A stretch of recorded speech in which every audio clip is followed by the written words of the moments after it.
Good evening. My name is Kelly Gravel. I'd like to welcome everybody to our meeting this evening. First, I'm going to start with the land acknowledgement. We would like to begin by acknowledging that the land on which we gather is situated within the traditional and treaty territory of the Mississaugas.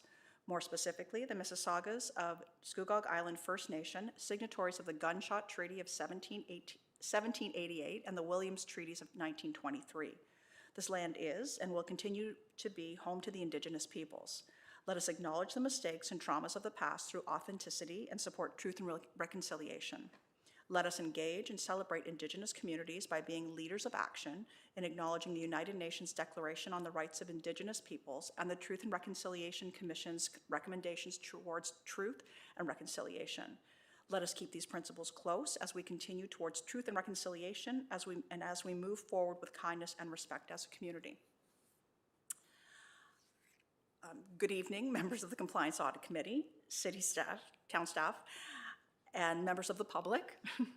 The purpose of this meeting is to consider an auditor's report prepared by MNP LLP into the financial statements filed with the clerk of the town of Ajax by Arthur Augustine, a candidate for mayor in the 2022 municipal election. For your information, the format for tonight's meeting is as follows.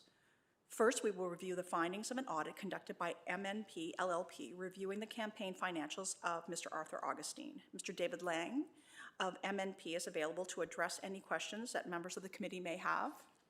Second, an opportunity will be given to Mr. Brian Johnson, who filed the request for a compliance audit to deliver remarks to the committee. Following his remarks, members of the committee may ask questions of Mr. Johnson. Third, an opportunity will be given to Mr. Arthur Augustine, the candidate whose financial statements are at issue, to deliver remarks to the committee. Following his remarks, members of the committee may ask questions of Mr. Arthur Augustine. Finally, the committee will then discuss the applications and make a decision whether to proceed with prosecution under the Municipal Elections Act. The committee may deliberate in private during this time. If the committee cannot make a decision at tonight's meeting, a subsequent meeting of the committee will be called in order to render a decision. If the committee decides to proceed with a prosecution, the committee shall appoint a prosecutor who shall be responsible for prosecuting the offenses. The committee will provide brief written reasons for its decisions after the meeting, which will be made available to the applicant, the candidates, and the public in a timely manner. This concludes the chair's statement. Thank you. Let's start with, I'm going to ask the committee if there are any declarations of pecuniary interest. None. None. None. And I will also take this opportunity to introduce, on my near right is Ms. Callie Chapman, and on my far right is Mr. Paul Jones. We make up the Compliance Audit Committee. First, we're going to just deal with a couple of, one matter. It's the minutes from the committee meeting, August 3rd, 2023. Just asking if the committee's had an opportunity to review those and if they have any substantive changes or corrections.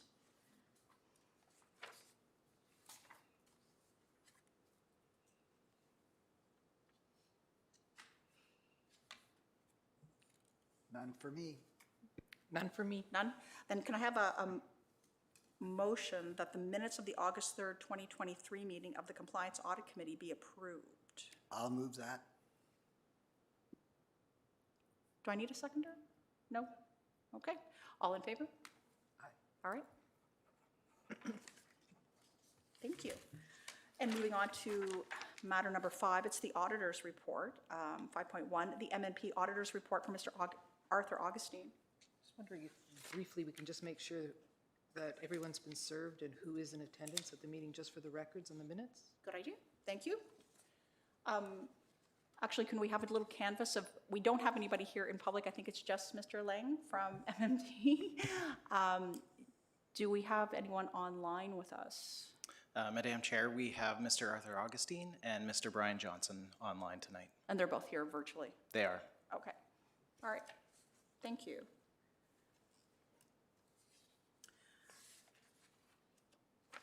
So would we like to have Mr. Lang perhaps come forward and perhaps just overview the report for this evening? It is attached to the agenda. Thank you.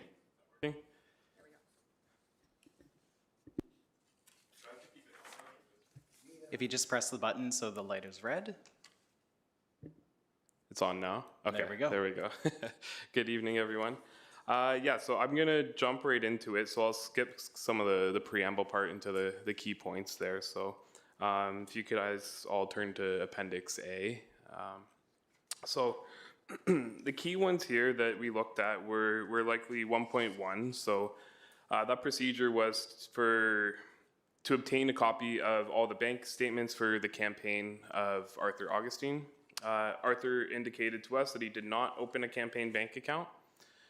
So that's documented here. And again, you can reference that to the Municipal Elections Act, where section 88.221, a candidate shall ensure that no contributions of money are accepted or expenses are incurred unless one or more campaign accounts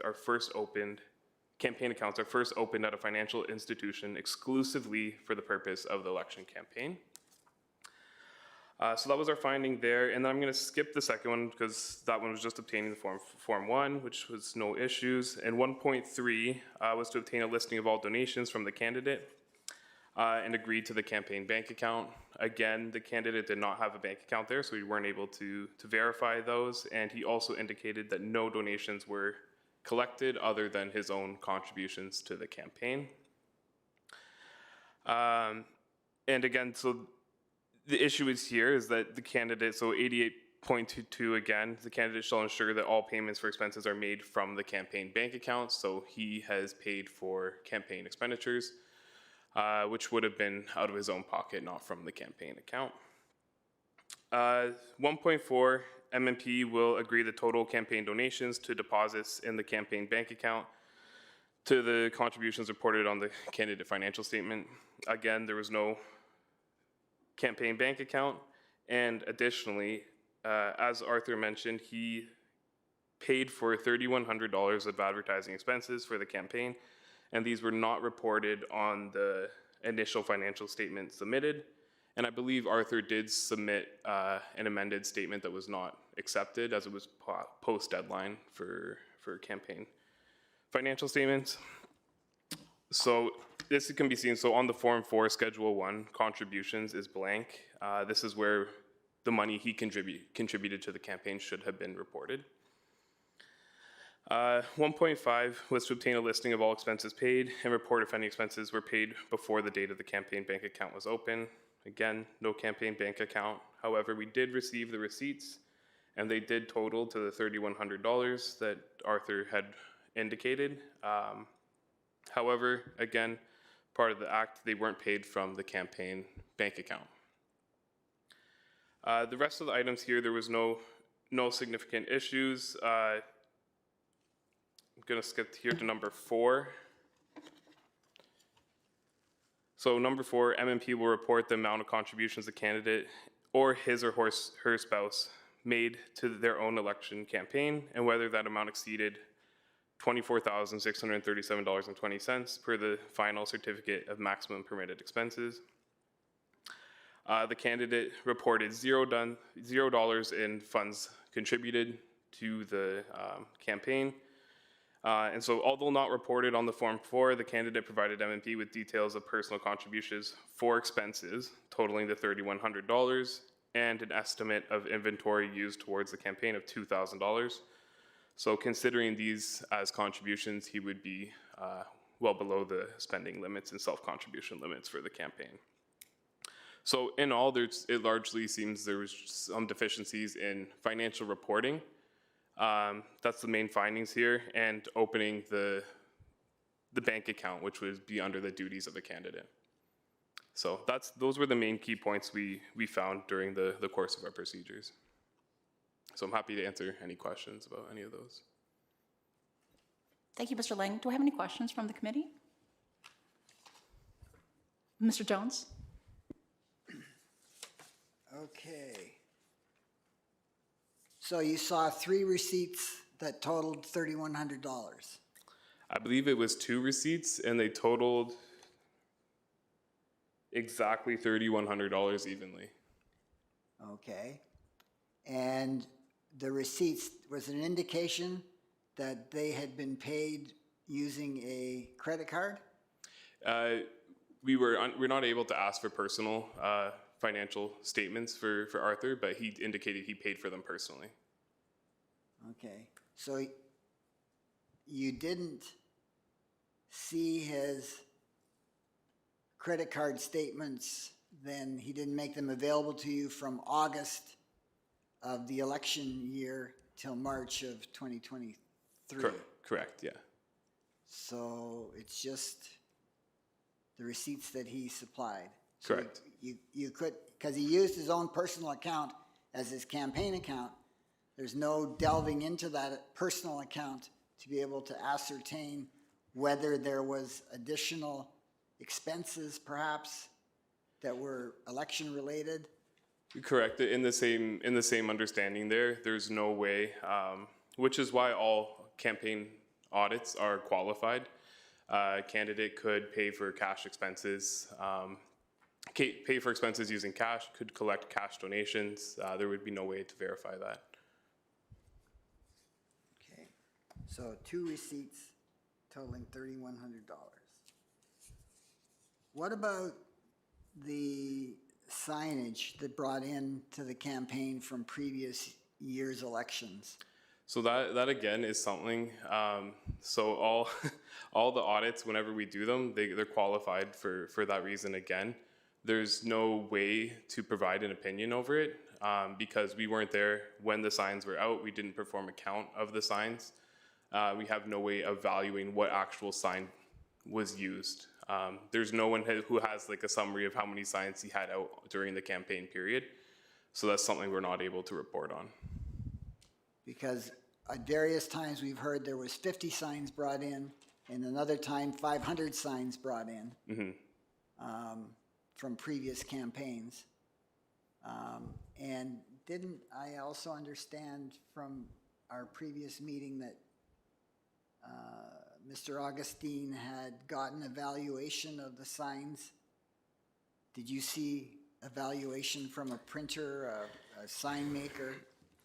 He did provide a statement with a value that showed they were worth, I believe it was $2,000. But again, it's very subjective because no one knows exactly how many signs were out there, and it's impossible to verify or quantify that figure. Well, Mr. Augustine might know. Yeah. Okay. Do you want to go? Ms. Chapman?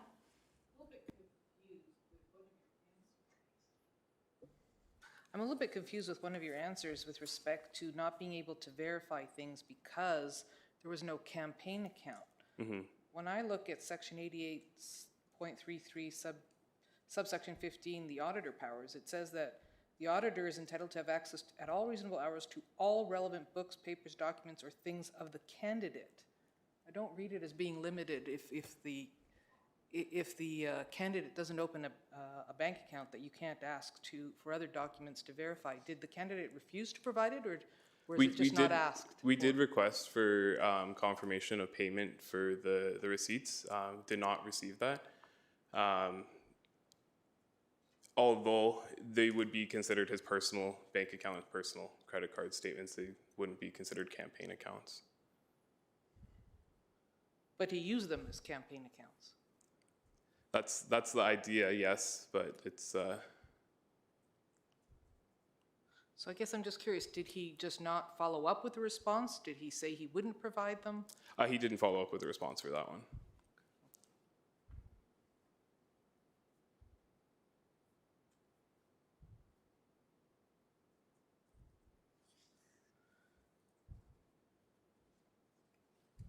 Is there anything else? Mr. Jones? So are you satisfied that his expenditures and his contributions fall within the limits? Again, we can't form an opinion there. But considering the size of his allowable contributions and allowable expenditure limits, whether or not the financial statement he submitted is correct, there would need to be a significant amount of expenditures and contributions to reach that limit. A lot of leeway. A lot of leeway, yeah.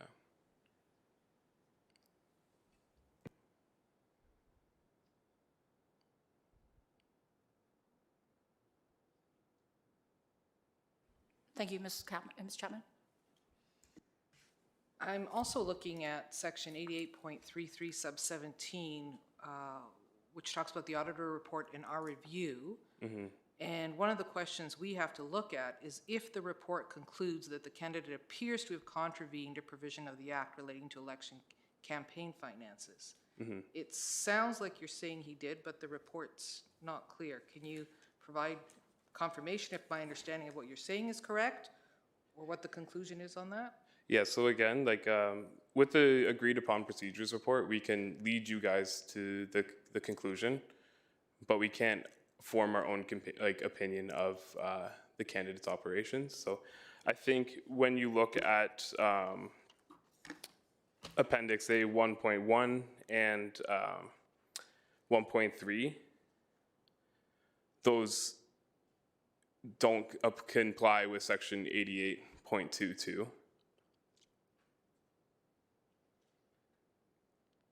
So your conclusion is it appears to be a contravention of the act. There appears to be, yeah.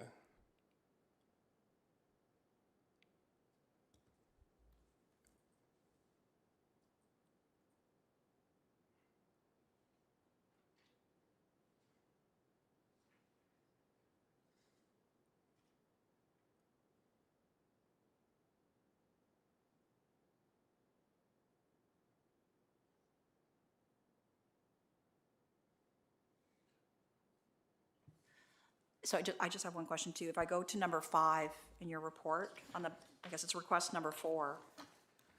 Just to clarify for me, so, and it's something earlier that you said, so there were 2 receipts provided by Mr. Augustine that totaled exactly $3,100?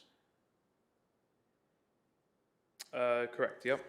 And he provided copies of those to you, He did, yep. but he didn't provide any other documentation whatsoever? He provided his forms that he submitted. I also received those from Jason, and he provided the inventory valuation, and that was all, I believe, and then the certificates of spending as well. Okay. Mr. Jones?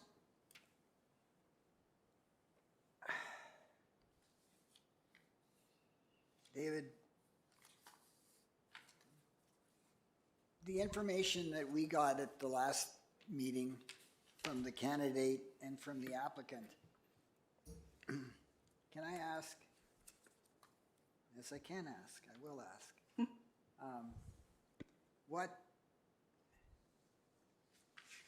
What do we know more now than we knew then? It's probably things you could have discerned from the information provided by both of them, and then we're just documenting that here, yeah.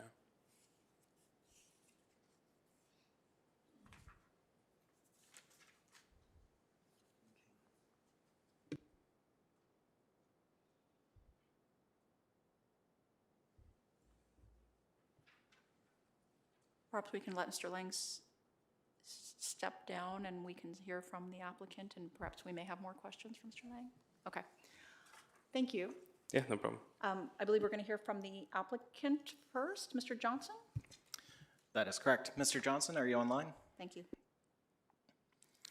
If you hit the button in the middle of your screen that has a head with lines emanating away from it, that should activate your microphone.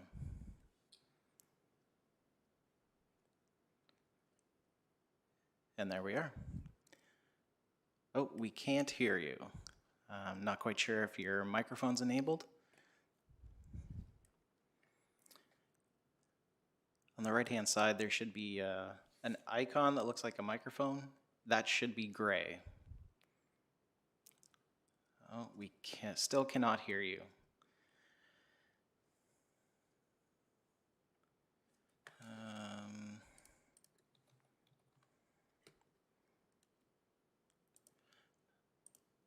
Mr. Johnson, we still cannot hear you.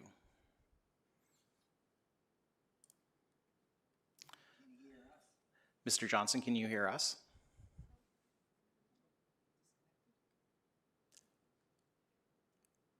I presume that you can hear us. Looks like the connection might be a little unstable.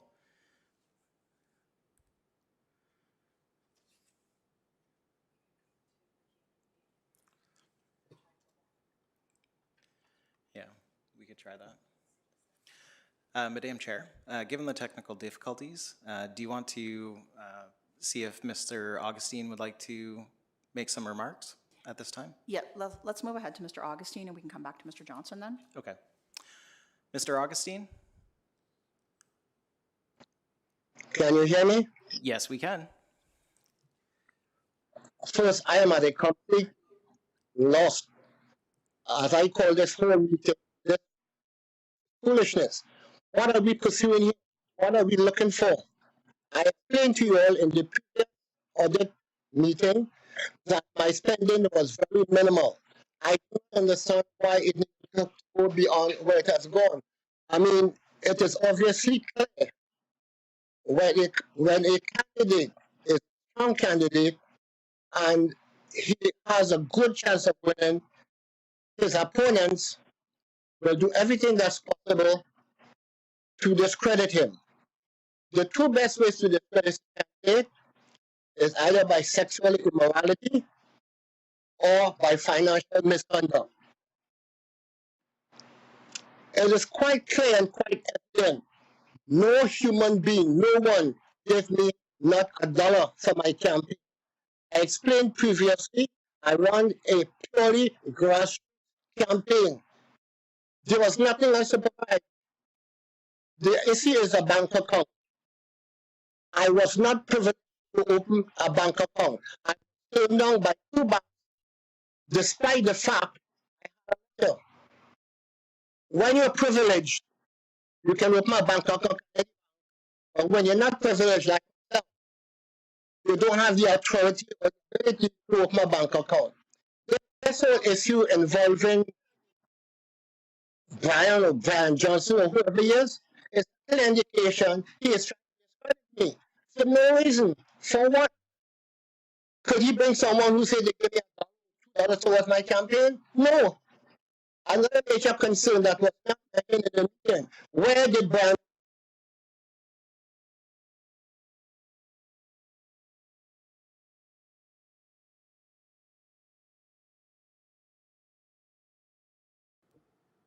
Have we lost Mr. Augustine as well? His microphone is still active, but it appears that we may have lost his connection.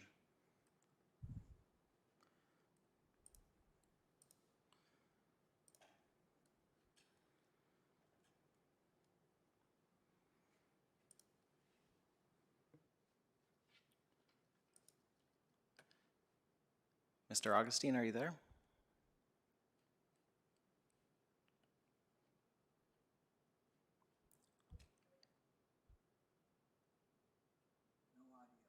Mr. Augustine, we can't hear you at this point. No, there's no audio.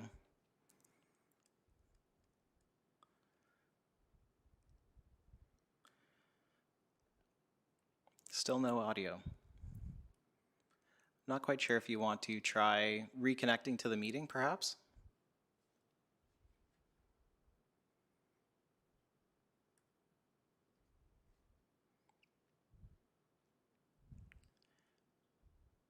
Perhaps you want to disconnect and reconnect?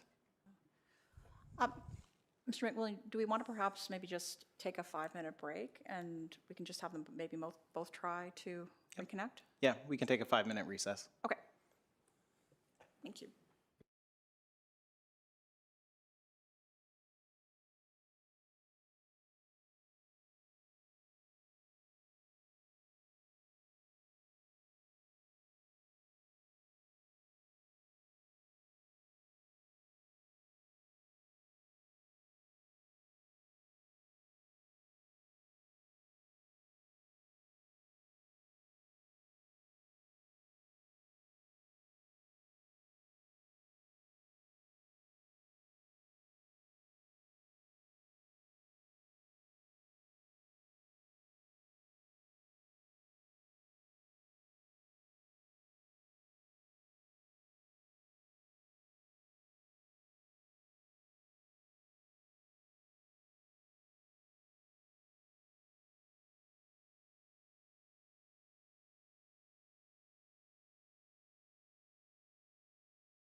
Yeah.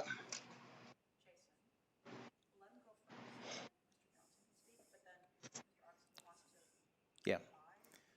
Okay, and we're back. Thank you. Thank you very much. Mr. Augustine, why don't you continue? Just so you know, once you're finished, we'll let Mr. Johnson speak, but we'll also give you an opportunity to respond because we've changed the agenda around slightly. So please go ahead, Mr. Okay. Augustine. Yeah, the whole issue is, what is Mr. Johnson in my financial dealings with my campaign? It's evident clear, because I spent so little to finance my campaign, and I came second. I became a threat. And as I was saying before, if you want to discredit a strong promising candidate, the two best ways to discredit him is either by sexual immorality or by financial misconduct.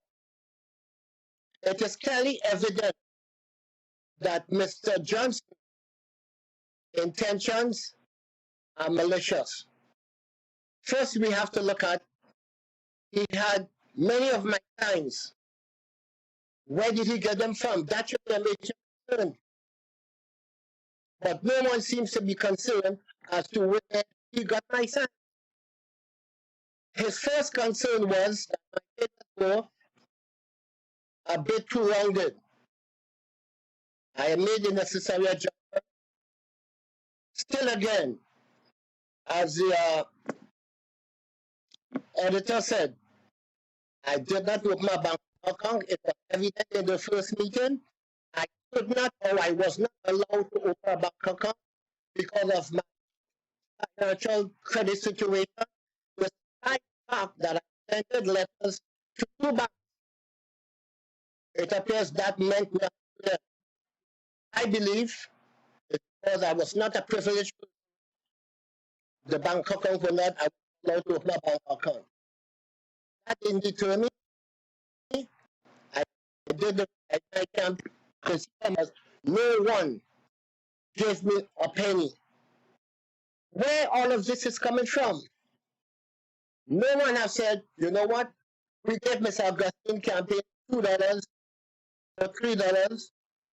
We are behind our goals. This whole meeting is a waste of time.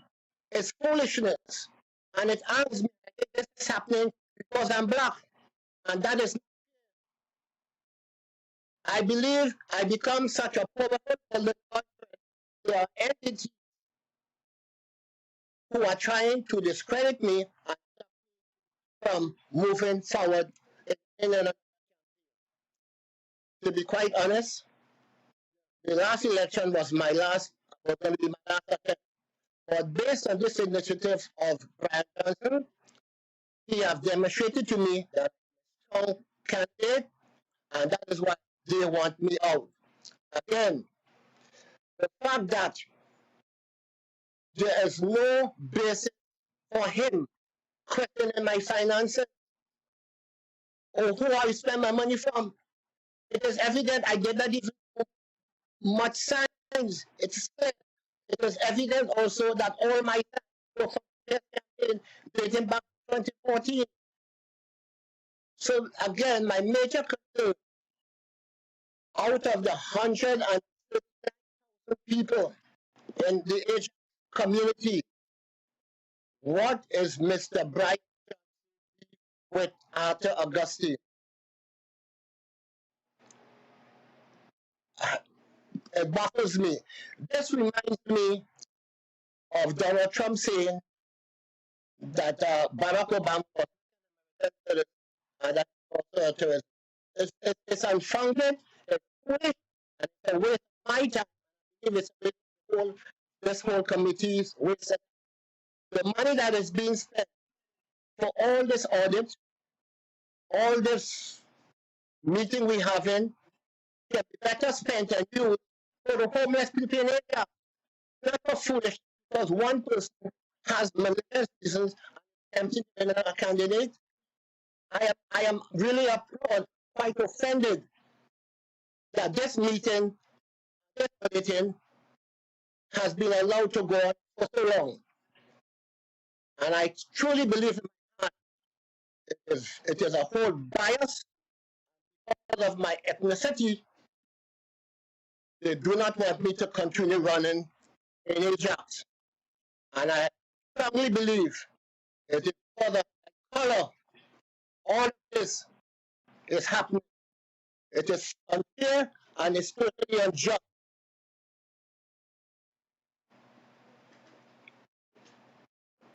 I've never seen anything like this before. Thank you, Mr. Augustine. Perhaps, are you done for now? I just wanted to see if perhaps the committee had any questions for you specific to the audit.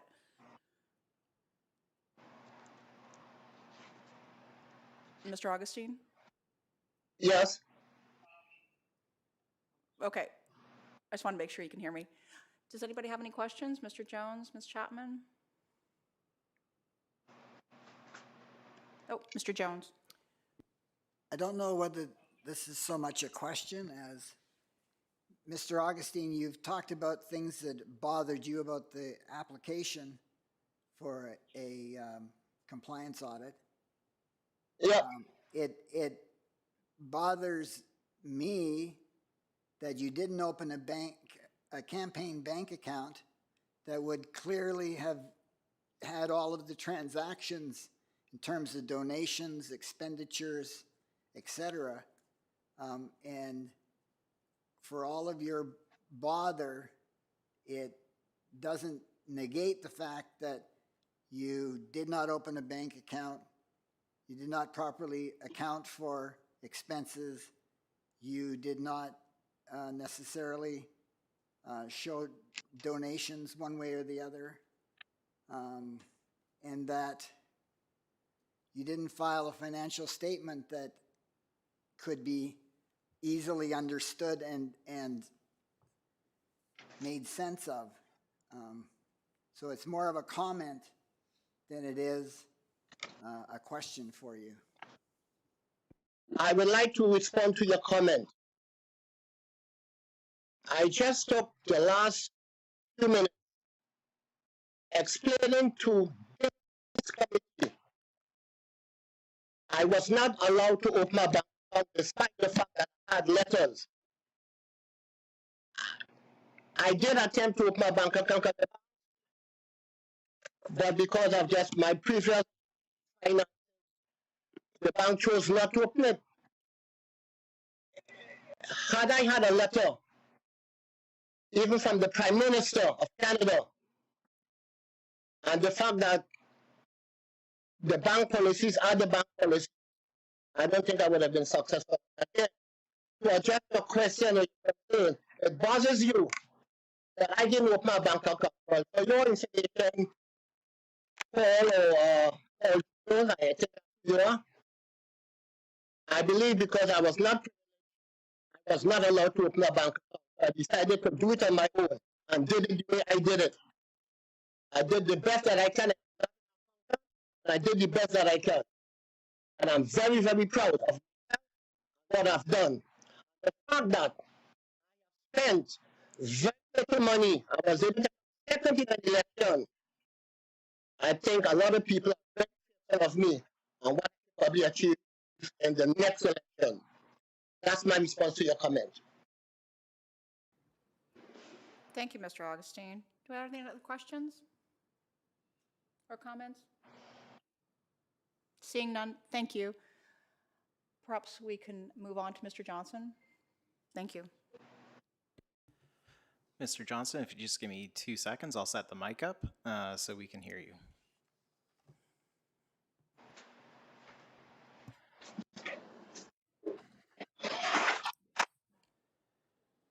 All right, Mr. Johnson, if you wish to proceed.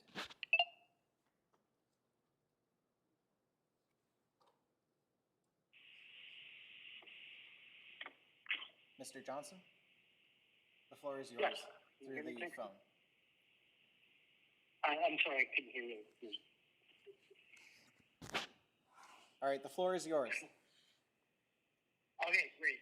I guess, like, I missed most of that, unfortunately. I had, maybe Mr. Augustine wasn't speaking to his microphone or what, but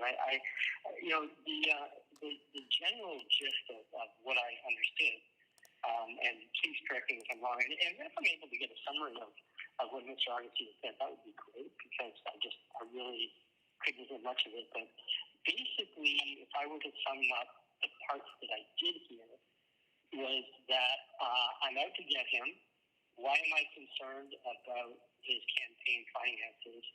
And it seems that he alluded to the fact that some of this may have been racially motivated. Did I hear that correctly? And I don't know if I'm allowed to ask that question or any questions, but given that I want to respond to what he said, I kind of would appreciate that, because nothing could be further from the truth. And I think a couple of things here. A representative from MNP, made it pretty clear that, or I don't want to say he made it clear, because he very careful in his choice of words, but he did allude to the fact that Mr. Augustine did not follow the process and or the act. And Mr. Johnson? there for a purpose. So if Mr. Augustine thinks I'm out to get Mr. him, Johnson? if he actually Mr. follows Johnson? the law, yes. Just one moment. I think the chair would like to address you. Sorry, Yeah, sure. I don't mean to interrupt. I do mean to interrupt you, but I don't want to break up your flow of speech. We changed the order I'm sorry, of. Madam Chair, I can't hear you. It's like you're 10 feet away from. Is that better? Okay. I don't. So we changed the order of the agenda, and you were to speak first, and then Mr. Augustine. I'm not looking for cross debate as between the candidate and the applicant. I'm really just looking for you to comment on the audit itself. And I would ask Mr. Augustine to do that as well when I let him speak again. If we could speak just simply to the audit, which is what we're here to do tonight. We've had submissions before with respect to the application and Mr. Augustine's response, but if you have any comments about what Mr. Lang has said tonight or what the contents of the audit are, that would be really appreciated. Thank you. Thank you, Madam Chair, and I apologize because I do know we went out of order, but at the end of the day, I think the MNP findings are quite clear. And one of the things that's very telling is that because there was no bank account, there's no traceability. So yes, there is a lot of leeway as we indicated, but the fact of the matter is because there was no bank account, we have absolutely zero traceability as to whether there was an overspend or not. And that wasn't even the source of my initial complaint. Furthermore, I did review the report summary, and there's no I guess evidence other than Mr. Augustine's word that the valuations of the signs, which were the source of my initial complaint, there's no empirical evidence of that I saw of the actual sign count and the valuation of the signs, which he neglected to declare. And I fear that Mr. Augustine may have looked at this as a remediation exercise rather than an audit, because at the end of the day, by his own admission, he admitted on the 3rd of August that he stood at the counter and filled out the finance reporting form. And to me, that was just shocking, because he could have asked for an extension. I know there is allowances for that, and he chose not to. He was just negligent in my mind. And I believe that the audit shows that, and that's my comment. then I'd be happy to have any questions or entertain any questions. Thank you very much, Mr. Johnson. Do I have any questions or comments for Mr. Johnson? Mr. Jones, Ms. Chapman? No, nothing from us. I'm sorry, Madam Chair, you're far away from the mic again. Oh, sorry. We have no questions or comments. Thank you very much. Mr. Augustine, if you're still with us, I'm going to ask you to, if you want to, you certainly don't have to, you can provide a brief response to what Mr. Johnson has said. And again, I would ask if you could keep it confined. We're really looking about whether or not there's been a contravention of the Municipal Act with specific respect to what the auditor's report has said. So that would be very, very helpful if you could speak specifically to that.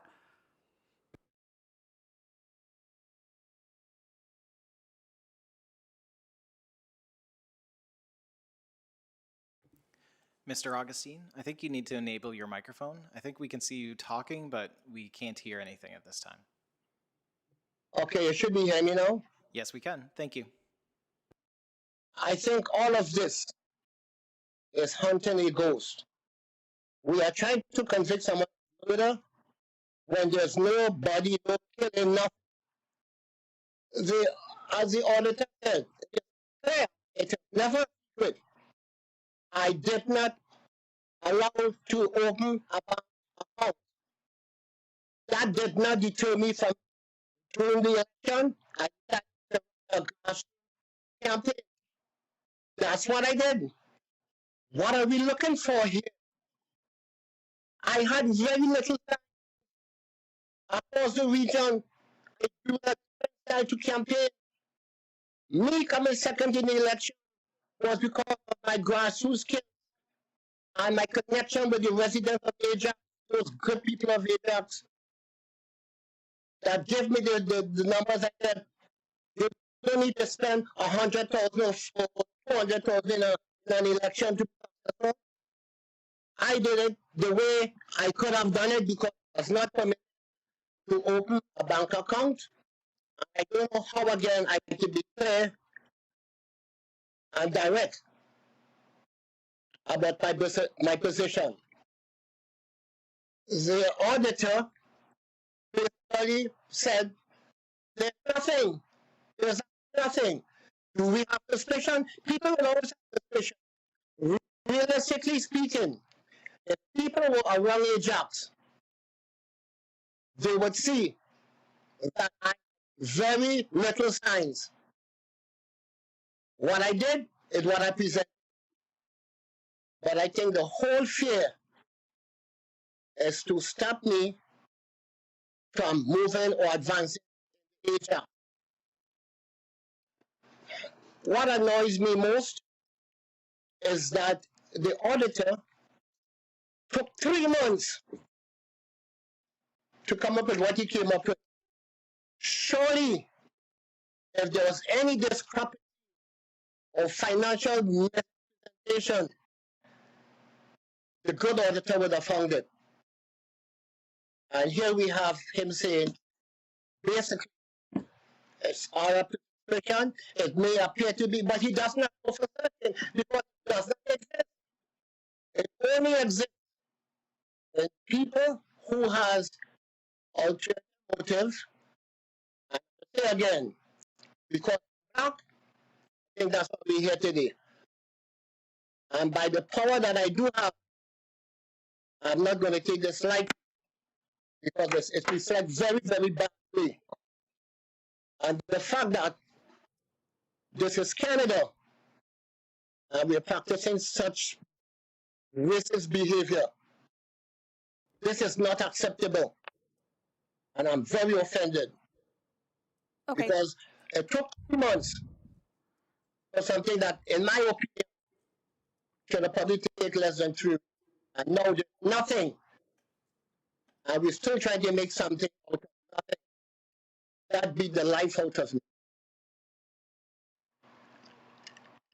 That's all for now.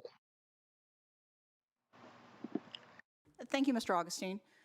Do we have any specific questions for Mr. Augustine? Ms. Chapman does. Mr. Augustine? Mr. Augustine, I was just wondering, I did ask the auditor if they had asked for credit card or other information from you as a follow-up because you hadn't set up a campaign account, and they indicated that they had asked for it and you didn't respond to that request. Did you have anything to say to that? I cannot remember him asking that question. Did he ask it? Did he ask me for it? Did he send me an email? I cannot remember. Because had he asked me, or I would have responded. So you're advising us that you were not asked for any follow-up information. No, Is that not correct? Not that I can remember, and I have a very good memory. No, never. Anything he asked me for, any discussion, I give it to him. And we had quite a few discussions. So was that mentioned to me? I would have remembered.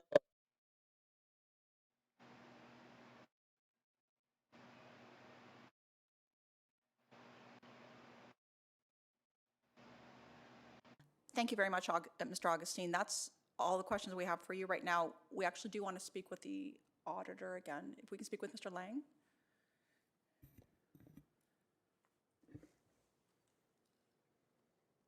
So, Mr. Augustine says that he wasn't asked for any follow-up material. Can you just outline for us what specifically you asked, what he provided for you, and what, if anything, you asked for him? I know you've gone over this a little bit already, but hearing what Mr. Augustine has said, if you can respond to that. Sure, yeah. So he dropped off most of his records in person at our office the first time. I believe it did take about a month for us to receive those, a couple follow-ups as well. I think he was out of the country at that time though.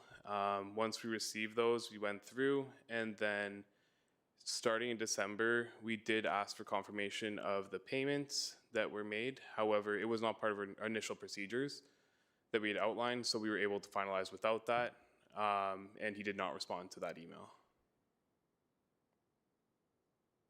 So you received materials, and it took a little bit of time because he was away.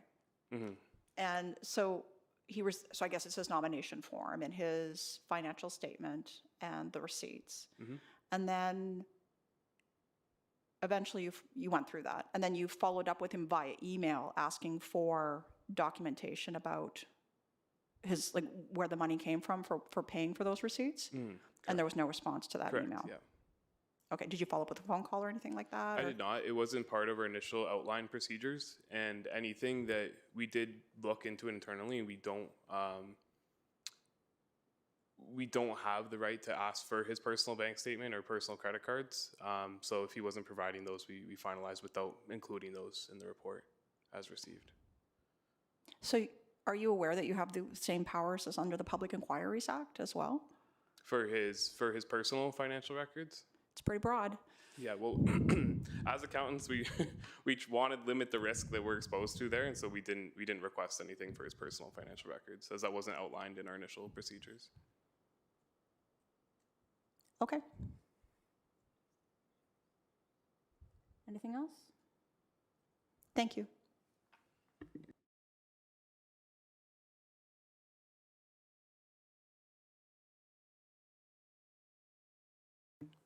Did we want to take some time to deliberate?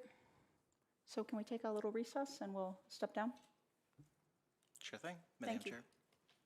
And thank you, Mr. Augustine, Mr. Johnson.